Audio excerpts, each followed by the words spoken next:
feet, and I went to a shoe shop in Kendal when I was about 15 and asked for a pair of shoes in my size, which is a size 9. And they said they're not stock size 9s because they didn't want all the transvestites coming into town to buy shoes in Kendal. And I've kind of remembered this all my life, so I wrote a poem about it a while ago. It's called Size 9 Shoes. My feet are long and gnarly, and feminine and uncertain. They don't fit into women's shoes. I had to buy mine from Burton's.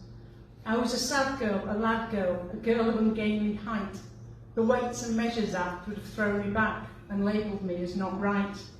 15 was hard, negotiating hormones. I swelled to a size 9 at the age of 12. I tried everything on, from Clark shoes and K shoes. I squeezed and I squoze, told my mother they fitted fine. I lied. She didn't know, she couldn't see my toes all curled up inside, bunched in a knuckle sandwich like squashed prawns.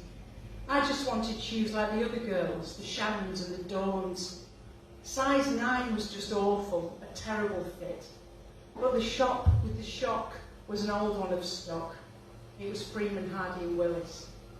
I asked for a shoe, a plain and simple one too, nothing fancy. I asked for my size but was met with deride as my foot was too large for their stock take. I asked, what's the beef? Why the minimal length? Why not stock something suitable and easy? The response was a surprise, not one I expected. Turns out the shoe shop in Kendal was on a fight, a global agenda to keep transvestites out of the town. To stop the hordes descending down, her chant was never surrender. To the cross-dressers who were waiting to beat a retreat with their big plates of meat, wanting slingbacks and open-toed sandals.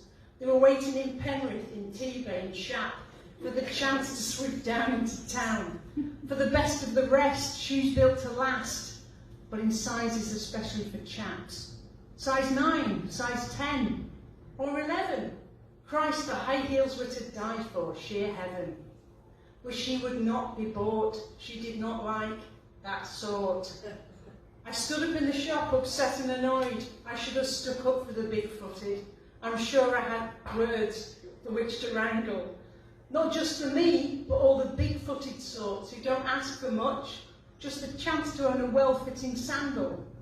I left the shop, annoyed and frustrated at her petty retorts and degradation.